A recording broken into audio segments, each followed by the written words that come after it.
All right, Boston John here. I'm going to make a few videos based on my experience in AA.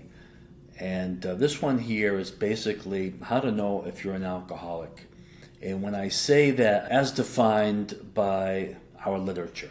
So one of the issues I had when I first got to AA was, am I an alcoholic? Should I be here? Do I qualify to be here? I'd be sitting in a meeting early on, and I'd hear some of the stories, and I go, oh, did I overshoot the mark here? Should I be here? I'm not quite as bad as this guy. Well, I didn't drink like that one. And everyone called themselves an alcoholic, no matter what the story was, how bad it was. They always prefaced it. They said their name and they were an alcoholic. So I did the same thing. The thing is, I didn't know what it meant to be an alcoholic. I just said it because everyone else said it. I think deep down, if I felt free enough to say whatever I was really thinking, how I really felt, I would have said, yeah, my name's John and I have a drinking problem. But no one said that. Early on in my home group had a particular person that was good with the book. One time he was able to read something in the book that totally broke down and defined what an alcoholic is. That helped me understand where I needed to look and what qualified one as an alcoholic. I would say, in my experience, there's two places in this book that really lay it out for you. A lot of times you'll come into AA and you're not sure if you're an alcoholic or you need a little help, and they'll always say, just read the doctor's opinion. And I think, for me, at least at that point, if you told me to read a doctor's opinion, I probably either wouldn't have done it or wouldn't have taken the time to truly understand it. It's several pages. It's a small font. It's Roman numbers. Whenever I would read a book, you never read the Roman numerals, so I wouldn't have been comfortable. I didn't want to read it. So when this person broke down the definition of an alcoholic and he wasn't reading out a doctor's opinion, I listened. Pages 20 and 21, it breaks down the three types of drinkers. It says here in the bottom of 20, moderate drinkers have little trouble in giving up liquor entirely if they have a good reason for it. They can take it or leave it alone. I don't feel I'm a moderate. So I go, that's not me. Next case. And then we have a certain type of hard drinker. He may have the habit badly enough to gradually impair him physically and mentally. It may cause him to die a few years before his time. If a sufficient, strong reason, ill health, falling in love, change of environment, or the warning of a doctor becomes operative, this man can also stop or moderate, although he may find it difficult and troublesome and may even need medical attention. So the question was, am I a hard drinker? And the test is,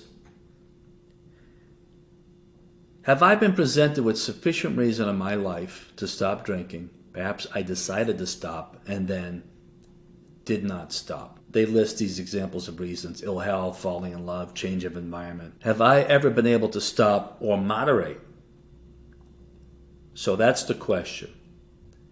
AA wants you to ask yourself questions. At any point in your life, have you had a real good reason to stop, then maybe tried to stop, and then weren't successful? So that brings us to number 3. But what about the real alcoholic? He may start off as a moderate drinker. He may or may not become a continuous hard drinker. But at some stage of his drinking career, he begins to lose all control of his liquor consumption once he starts to drink. So the question is, what happens when I drink?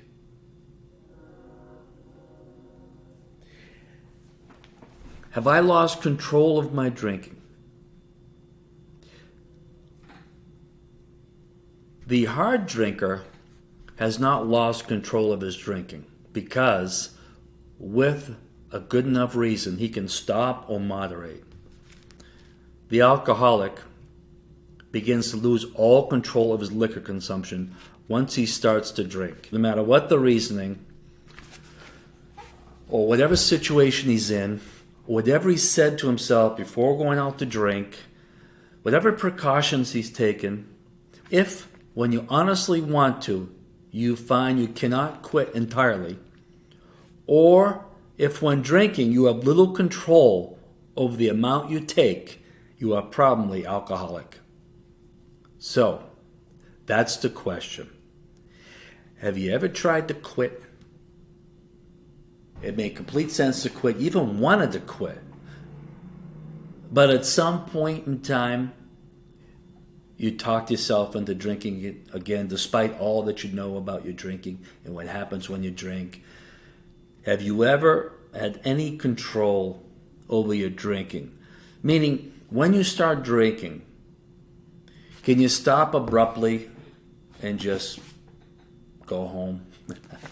Or can you hold true to the promises you made to yourself before going out or before you were about to drink? So these are the questions that have to be asked. And they're laid out on the bottom of page 20 and the top of page 21. It's about 10 sentences. Or you can go to page 44. It's about 2 sentences. Read that part and ask yourself those questions. And not only does it get you to ask the questions, it tells you, based on your answers, whether or not you're an alcoholic. And then, once you've deemed whether you are or you are not, then you can decide your next course of action. There's one other thing that's important to remember. If you are an alcoholic, it's true whether you believe it or not. So, I think it's important to find out whether you are or you are not. And these 2 different readings should clear that up for you and give you the ability to know you could just be a hard drinker. Chances are you're not a moderate. Moderates probably won't watch a video like this. Anyway, thanks for your time.